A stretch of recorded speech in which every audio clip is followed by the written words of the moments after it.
여러분 안녕하십니까, 진성호입니다. 오늘 국회에서는 상당히 의미 있는 모의 재판이 열렸습니다. 대장동 게이트 모의 재판입니다.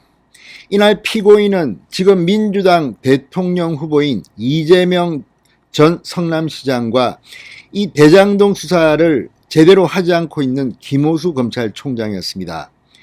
국민검사가 등장하고 국민 배심원들이 등장했습니다. 국민 배심원들은 다수의 결정으로 이재명 피고에게 무기징역을 내려달라고 요구했습니다. 자, 장기표 선생이 주도한 이날 모의 재판, 상당히 흥미진진한 그런 일들이 벌어졌습니다. 왜 국민 배심원단은 이재명 후보에게 무기징역을 내려달라고 요구했을까요? 진성호의 융단 폭격 시작합니다. 이재명 더불어민주당 대선 후보를 융단 폭격합니다. 방송에 앞서 아직 진성호 방송에 구독자가 아니신 분은 붉은색 구독 버튼 눌러주십시오. 더 좋은 방송으로 보답하겠습니다.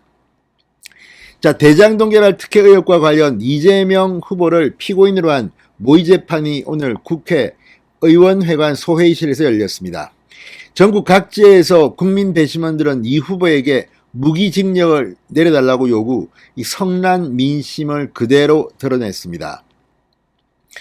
자, 대장동 부패 수익 환수 국민운동본부 상임대표 장기표, 오늘 오전 국회의원회관에서 대장동 게이트 국민법정을 진행했습니다. 이재명 후보를 둘러싼 대장동 의혹 관련 검찰 수사가 미진한 상황에서 국민 배심원을 주축으로 한 모의 재판을 열어 국민들의 민심을 그대로 전달하고자 기획된 재판입니다.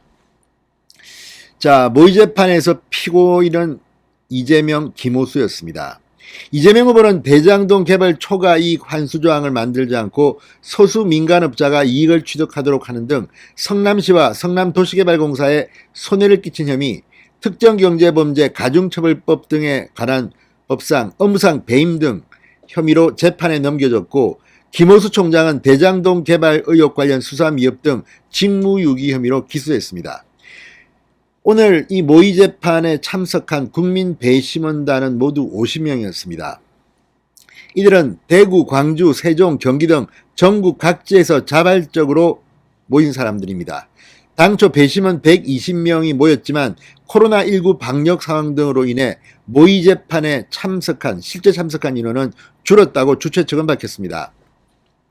국민 배심원들은 이재명 후보에게 법정 최고형인 무기징역을 내려달라고 요구했습니다. 자, 대구시민 민영애 씨는 이재명 후보는 대장동 주택개발 사업을 설계하고 청사진까지 내려보낸 적이 있고 관련 문서에 성남시장으로서 결재한 일이 있다. 이재명 책임론을 제기했습니다. 세종에서 상경한 송광영 씨, 지난 10월 천화동인 5호 소유주인 정영학 회계사가 검찰에 제출한 녹취록에 의하면 이 김만배 씨가 천화동인 1호의 1208억 원 배당금 절반은 거분 것이라고 했다고 하는데, 김 씨가 거분이라고 말할 수 있는 사람은 이재명 후보밖에 없다고 주장했습니다. 또 이재명 후보를 소환 조사하지 않는 검찰을 향해서도 수사 의지가 없다고 비판이 이어졌습니다. 자, 이재명 후보 역을 맡은 박권 강원교통방송 톡쇼 진행자는 국민 배심원들 지적에 대장동 지역은 대부분 그린벨트였다. 주택단지로 개발하지 않았으면 임야 그대로였을 뿐 아니라 수익도 거의 없었을 것이다. 이렇게 변명했습니다. 또 제가 결제 도장을 찍었기 때문에 그곳에 집을 지을 수 있었던 것으로 오히려 내게 감사해야 한다. 이렇게 주장하기도 했습니다. 자, 이재명 후보의 과거 발언에서 착안해서 한 발언으로 보입니다. 자, 그리고 대장동 개발은 당군 이래 최대 공익 환수를 한 것이다. 내가 이런 한 푼이라도 받았다면 당장 후보직에서 사퇴하겠다. 이렇게 말도 했습니다. 이재명 흉내를 낸 것이죠. 판사역을 맡은 구주와 하은정 변호사는 이재명 후보에게 재판글의 의혹부터 전국민 재난지원금 등 여러 문제를 물었습니다. 구주와 변호사는 김만배 씨에게 권순일 전 대법관을 찾아가라고 지시한 적이 있는가? 유한기 전 성남도시개발공사 본부장에게 황무성 당시 성남도시개발공사 사장이 사퇴하도록 종용한 지시를 한 적이 있는가 등을 물으며 관련 의혹을 파고들었습니다. 자, 아무튼 오늘 상당히 모의 재판입니다. 법정의 형식을 빌어서 이재명 후보 다 나와서 이야기했습니다. 자, 국민검사 역을 맡은 장영하 변호사, 이번에 윤석열 선대위에 뒤늦게 합류했습니다. 장영하 변호사는 이 후보는 특경법 3조 1항 1조에 의해 횡령, 배임액이 50억 원 이상일 경우 5년 이상의 유기징역 또는 무기징역에 처할 수 있는다. 이 후보 배임액이 3천억 원 이상이라고 주장했습니다. 이에 법정 최고형인 무기징역을 고양했습니다. 김호수 총장에 대해서는 검찰총장의 사명을 망각했다. 직무유기죄의 법정 최고형인 징역 1년을 고용하기도 했습니다. 재판장으로 나선 김태훈 변호사는 무죄 의견은 한 표도 없고 전부 유죄다. 배심원들의 평결 결과를 발표했습니다. 이재명 후보에 대해서는 무기징역을 내려달라고 한 이들이 압도적 다수였다. 피고인 김호수 총장에 대해서는 법정 최고형인 징역 1년을 전원이 내려달라고 했다고 설명했습니다. 헌정사상 재산범죄에 무기징역을 선고한 예는 없고 실제로 보면 무기징역으로 해봐도 나중에 감결된 가능성이 있다며 이재명 후보에게 징역 30년을 선고했습니다.